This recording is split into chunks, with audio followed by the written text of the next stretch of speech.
नमस्कार विद्यार्थ्यांनो, माझे नाव माद्री राजभर आहे। मी तुम्हाला हिंदी हा विषय शिकवणार आहे। आज विद्यालय तुमचे स्वागत करत आहे। आज जो आपल्या समोर धडा आलेला आहे त्याचं नाव काय? अपठित गद्यांश। काय आहे तिचं नाव? अपठित गद्यांश। आणि यांचा हा पहिला सीझन आहे, तर चला बघून घ्या यामध्ये आपण काय पाहणार किंवा काय करणार आहे आणि कशाप्रमाणे यांचा प्रश्न किंवा उत्तरे येणार आहे आणि काय करणार आहे आपण इथे, तर चला बघून घ्या। बघा, हे काय आहे तुमच्या समोर आलेला आहे अपठित गद्यांश। तर पहिला आपण यांचं काय बघणार आहे? परिभाषा बघणार आहे की कशाप्रमाणे यांच्या परिभाषाबद्दल आपण पाहणार आहे की गद्यांश काय आहे आणि त्यांची परिभाषा कशाप्रमाणे आपल्याला दिलेले आहे। तर चला बघून घ्या। बघा, परिभाषा। अपठित का अर्थ है जो पहले पढ़ा ना हो। अपठित यांचा अर्थ काय? जे पहिले कधी पढ़णार आपण नाही आहे किंवा वाचन करणार नहीं है। अपठित गद्यांश का उद्देश्य होता है छात्रों के गद्य की समझ को परखना। आणि अपठित गद्यांश यांचा उद्देश्य काय होते? जे मुलं आहे किंवा ते जे छात्र आहे किंवा जे विद्यार्थी आहे त्यांचं गद्यामध्ये समजून घेणारा किंवा परखणारा तथा उनमें समझ की प्रतिभा का विकास करना तथा त्यांच्याबद्दल त्यांची परिभाषा जी दिलेली आहे त्यांच्याबद्दल त्यांना समजून घ्यायचं किंवा त्यांची परिभाषा किंवा त्यांच्या प्रतिभाचा विकास कशाप्रमाणे होत आहे हे सगळं पाहणार आहे। किसी भी गद्यांश पर आधारित प्रश्नों के उत्तर देने के लिए निम्नलिखित बातों पर ध्यान दे। कोणताही गद्यांश किंवा कोणत्याही गद्यांशातून आधारातून प्रश्नाचं उत्तर कशाप्रमाणे दिलेले आहेत किंवा कशाप्रमाणे आपल्याला करायचं आहे यांची काही बातमी तुम्हाला मी दिलेली आहे, ते आपण पहिला ते पाहणार आहे। तर बघा, पहिला काय आहे? गद्यांश को 2-3 बार ध्यानपूर्वक पढ़े। गद्यांशला 2 किंवा 3 प्रमाणे ध्यानपूर्वक वाचन करायचं आहे, त्यांचा ध्यानपूर्वक वाचन करायचं आहे। दूसरा, पूछे गए सभी प्रश्नों के उत्तर ध्यान से लिखे। विचारून सगळे जे प्रश्न आहे त्यांचं उत्तर ध्यानपूर्वक वाचन करून घ्या। तीसरा, शीर्षक ऐसा हो जिसका संबंध गद्यांश के मूल भाव से हो। शीर्षक तुमचं असं पाहिजे ज्यांचा संबंध आपल्या गद्यांश मूल भावाचा आहे किंवा मूल भावातून निर्माण केलेले आहेत। कळलं हो? शीर्षक कम से कम शब्दों में होना चाहिए आणि तुमच्या जे शीर्षक आहे ते कमी कमी शब्दातून होणारा पाहिजे। तर अशा प्रमाणे असा इथे दिलेले आहेत। आता आपण बघणार आहे, तर चला बघून घ्या। आता बघा, इथे पहिला प्रश्न तुम्हाला दिलेले आहे किंवा पहिला परिच्छेद दिलेले आहे, तर परिच्छेद मी तुम्हाला वाचन करून दाखवणार आहे, त्याबद्दल यांचं उत्तर किंवा प्रश्न कसा विचारून जात आहे ते आपण बघणार आहे। तर पहिला परिच्छेद बघून घ्या। भारत जैसा सुंदर और महान देश दूसरा कौन सा है? भारत देशा सुंदर किंवा महान देश असा कोणता दुसरा आहे? जिसके उत्तर में हिमालय जैसा विश्व प्रसिद्ध पर्वत है। ज्यांचा उत्तर मध्ये हिमालय जैसा विश्व प्रसिद्ध विशाल पर्वत आहे। इस पर्वत को हम देवताओं का स्वर्ग कहे। या पर्वतला आम्ही काय बोलणार आहे? देवताओं यांचा स्वर्ग बोलणार आहे। ऋषियों का तपोवन, ऋषी यांचं तपोवन कहे। हिम का मुकुट कहे, आणि त्यांना आपण हिम यांचा मुकुट कहणार आहे किंवा बोलणार आहे। उत्तर का पहरी कहे या संसार का सौंदर्य, उत्तर यांचा पहरी करणार किंवा संसार यांचा सौंदर्य करणार आहे। कहे जो कहे, कुछ भी कहे वो पूर्ण रूप से सत्य होगा। जे काही पण आपण बोलणार आहे ते पूर्ण रूपातून सत्य होणार आहे। इस पुण्य भूमि का भारत के इतिहास के गहरा संबंध है। या पुण्य भूमीचा भारत इतिहासासाठी हा यांचा गहरा संबंध दिलेले आहे। भूगोल का यह मानदंड है, आणि भूगोलचा हे काय आहे? मानदंड आहेत। मंदिरों का यह क्षेत्र है, आणि मंदिर यांचा हा क्षेत्र आहे। तीर्थयात्रियों के लिए यह धर्मभूमि है, तीर्थयात्री सोबत किंवा यांच्यासाठी हा धर्मभूमी आहेत। सैलानियों के लिए स्वर्ग है, आणि जे सैलानी आहे त्यांच्यासाठी हा एक स्वर्ग दिलेले आहेत। विशाल हिमालय पर्वत की श्रेणियों कश्मीरी से असम तक फैली हुई है। विशाल जे हिमालय आहे त्यांच्या पर्वत श्रेणी काश्मीर किंवा असम यातून फैलेली आहे किंवा पसरलेली आहे। इन श्रेणियों में अंबरनाथ, बद्रीनाथ, केदारनाथ, हा श्रेणीमध्ये कोणकोणत्या जागा आहे नीटप्रमाणे ऐकून घ्या। अंबरनाथ, बद्रीनाथ आणि केदारनाथ हा 3 आहे। अजून आहे बघून घ्या, गंगोत्री, यमुना नदी आदि अनेक तीर्थस्थान आहेत, जिनके दर्शन के लिए देश के विभिन्न प्रदेशों के निवासी लालायित करते हैं। ज्यांच्या दर्शनासाठी जे विभिन्न प्रदेशाचे जे निवासी है ते खूपच उत्सुक प्रमाणे तिथे जात आहे। इसी पर्वत के श्रेणी में कश्मीर भी है आणि याच पर्वत श्रेणीमध्ये काश्मीर पण आहेत, जो पृथ्वी का स्वर्ग कहलाता है, जे पृथ्वीचा स्वर्ग आपण बोलत आहे। तर हा झाला तुमचा अपठित गद्यांश दिलेले आहे ते झालं। आता आपण पाहणार आहे यांच्या प्रश्न किंवा उत्तरे। तर पहिला प्रश्न काय आहे बघून घ्या तुम्ही। पहिला प्रश्न आहे तुमचा, भारत देश की दो विशेषता आहे। भारत देश यांचा दोन विशेषता तुम्हाला सांगायचं आहे। तर पहिला आहे भारत देशची सुंदर विशेषता आहे सुंदर आणि महान। दोन विशेषता कोणकोणता आहे, सुंदर किंवा महान, हा दोन विशेषता दिलेली आहे। आता आपण पाहणार आहे दुसरा प्रश्न। दूसरा प्रश्न काय आहे, हिमालय पर्वत श्रेणियों का विस्तार आहे। हिमालय हा ज्या पर्वत श्रेणीचा विस्तार कोणता आहे, तर यांच्या उत्तर एकच आहे, ते बघून घ्या। काश्मीर से असम तक, कुठे, काश्मीर ते असम तक। तर याप्रमाणे पहिला किंवा दुसरा प्रश्न उत्तर आपल्याला झालेला आहे। तर अजून काय आहे बघून घ्या। बघा, दुसरा प्रश्न तुमच्या समोर आलेला आहे। तर काय आहे, उत्तर लिखिए, तुम्हाला उत्तर लिहायचं आहे। अंबरनाथ के अलावा हिमालय की श्रेणियों में बसे अन्य तीर्थस्थान।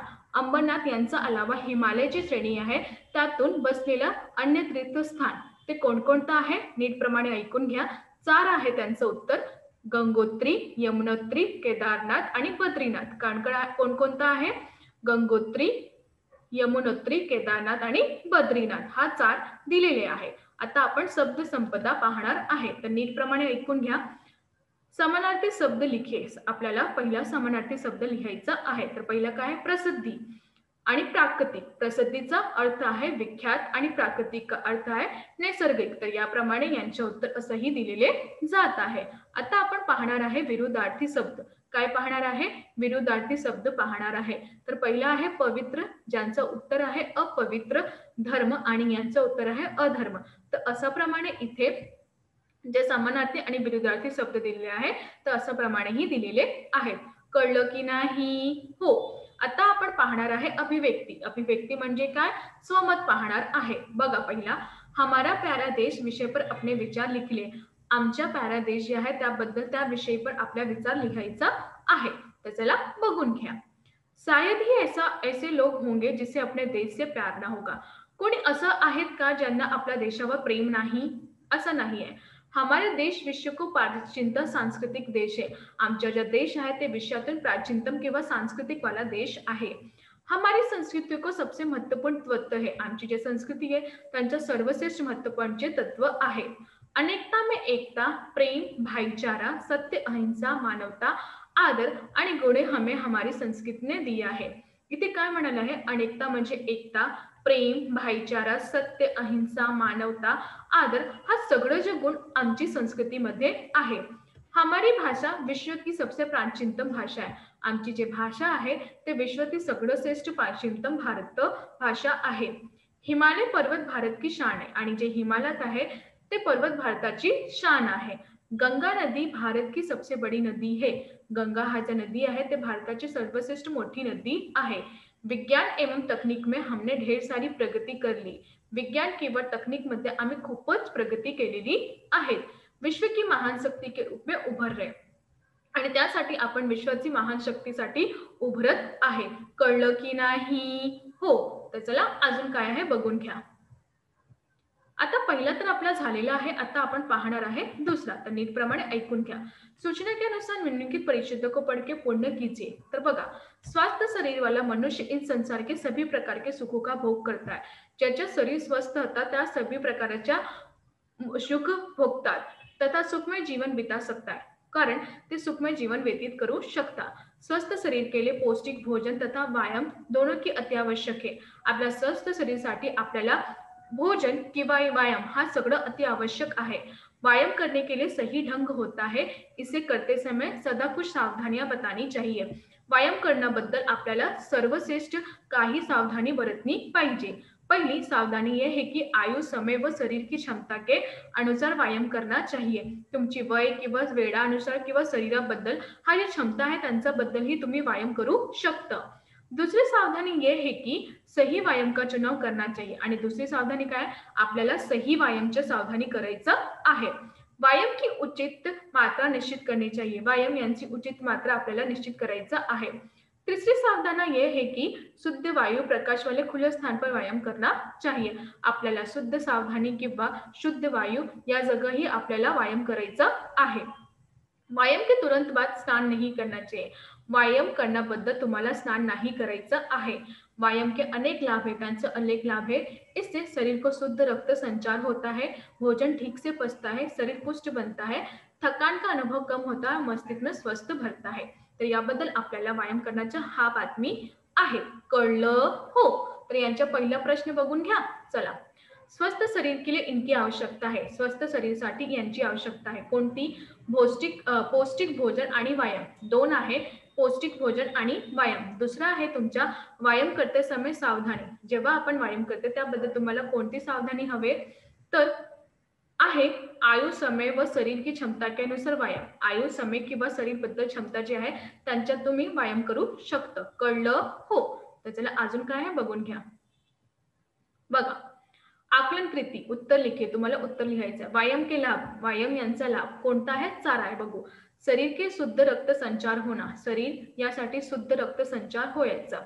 भोजन ठीक से पचना, आणि भोजन ते चांगल्या प्रमाणे पचून घ्यायचं।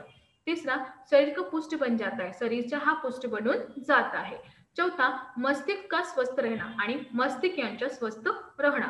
आता आपण पाहणार आहे शब्द संपदा। काय पाहणार आहे? शब्द संपदा। उपसर्ग लगाकर नए शब्द बनाइए। उपसर्ग लावून नवीन शब्द बनायचं आहे।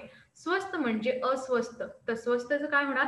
अधन स्वस्थ आणि अस्वस्थ। ढंग, बेढंग ढंग, आणि इथे बेढंग। तर याप्रमाणे या शब्द संपदा दिलेले आहे, त्यांचे उपसर्ग कसं करायचं ते आपण बघणार आहे। कळलं हो? इथे बघा दुसरा प्रश्न, प्रत्यय लगाकर नए शब्द बताइए। प्रत्यय लावून नवीन शब्द आपल्याला शोधायचा आहे। सावधान म्हणजे सावधान, तर ई जोडून सावधानी होणार। प्रकाश, प्रकाशधन ईत, प्रकाशित। अभिव्यक्ती, व्यायाम का महत्व विषय पर अपने विचार लिखे। व्यायाम हा जे महत्व आहे त्या विषयाला आपल्याला विचार लिहायचा आहे। कळलं हो? बघा, व्यायाम से मानसिकता और थकान मिटती है। व्यायाम बद्दल आपली जे मानसिकता आहे आणि जे थकान आहे ते मिटत जाणार आहे। शरीर का रक्त शुद्ध हो जाता है, आणि शरीरचं जे रक्त आहे ते शुद्ध होऊन जात आहे। तथा पूरे शरीर में ताजगी आती है, तथा पूर्ण शरीरवर ताजगी येतात। व्यायाम यदि खुले स्थान में या किसी पार्क में किया जाए, व्यायाम आता आपण खुल्या स्थानवर किंवा पार्कवर करणार आहे तो अधिक लाभ मिळता है, त्यांच्यासाठी आपल्याला अधिक लाभ भेटत आहे। फेफड़ों को शुद्ध वायु प्राप्त मात्रा में मिलती, आणि जे फेफड़े आहे त्यासाठी आपल्याला शुद्ध वायु किंवा पर्याप्त मात्रा भेटत आहे। पेशियों और अस्थियों को ताकत मिलती है। पेशियों किंवा अस्थिवर आपल्याला ताकद भेटणार आहे। शरीर का दर्द और ऐठन मिट जाती है। शरीराचे जे आपलं दर्द होता आणि किंवा ऐठन होता ते मिटून जातं आहे। ज्ञानेंद्रियों में सजगता आती है, आणि ज्ञानेंद्रियमध्ये आपल्याला सजगता भेटणार आहे। संपूर्ण शरीर को प्राकृतिक दशा में कार्य करने लगता है। हा जे संपूर्ण शरीर आहे आपल्या त्यामध्ये प्राकृतिक दशा आणि कार्य करून लागत आहे। शारीरिक दुबलता और सुस्ती समाप्त हो जाती है। आपली जे शारीरिक दुबलता है आणि जे सुस्ती है ते समाप्त होऊन जाता है। इस तरह व्यायाम के प्रभाव से शरीर में नवजीवन का संचार होता है। याबद्दल ही व्यायाम किंवा प्रभाव बद्दल शरीरचा नवजीवन संचार होऊन जात आहे। बूढ़े और बीमार लोग भी अपने भीतर स्फूर्ति का अनुभव करने लगते हैं। जे बूढ़ आहे, जे आजारी आहे ते किंवा जे म्हातारी झालेले आहेत ते पण स्फूर्ती किंवा अनुभव प्राप्त करून जात आहे। तुम्हाला कळलं की नाही? हो, तर चला अजून काय आहे बघून घ्या। तर आज आम्ही शिकलो जे अपठित गद्यांश आहे ते आपल्या धडामध्ये नाही येतात, ते आपल्या धडामध्ये नाही आहे, ते कुठूनही बाहेरून येत आहे, आणि या आपल्यासाठी खूपच महत्त्वाचे आहे। कारण की आपला धडामध्ये नाही, तर तुम्ही जेव्हा हा तुमच्याकडे येणार तर तुम्ही काय करायचं, हा जे तुम्हाला आकलन दिलेले जात आहे त्याला नेहमीपणाने आणि एकदा तर वाचून घ्यायचं। पुन्हा जे आकलन दिलेले आहे त्याला एकदा वाचून घ्यायचं आहे।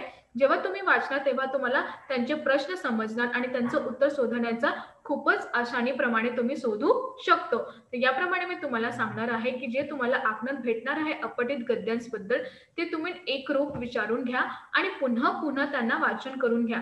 जेव्हा तुम्ही वाचन करणार त्याबद्दल तुम्हाला प्रश्न किंवा उत्तरे कसं करणार आहे किंवा कशा प्रकारे त्यांचं उत्तर किंवा त्यांचं स्वमत कसे लिहिणार आहे हे तुम्हाला कळणार आहे। आणि त्या आकलनमध्येही तुम्हाला स्वमत पण लिहायचं हे सर्वश्रेष्ठ मोठ्या गोष्टी आहेत. तर त्याप्रमाणे तुम्हाला नेहमी खूपच वाक्य करायचं आहे आणि त्याबद्दली तुम्हाला त्यांचं उत्तर भेटणार आहे. कळलं? हो. धन्यवाद.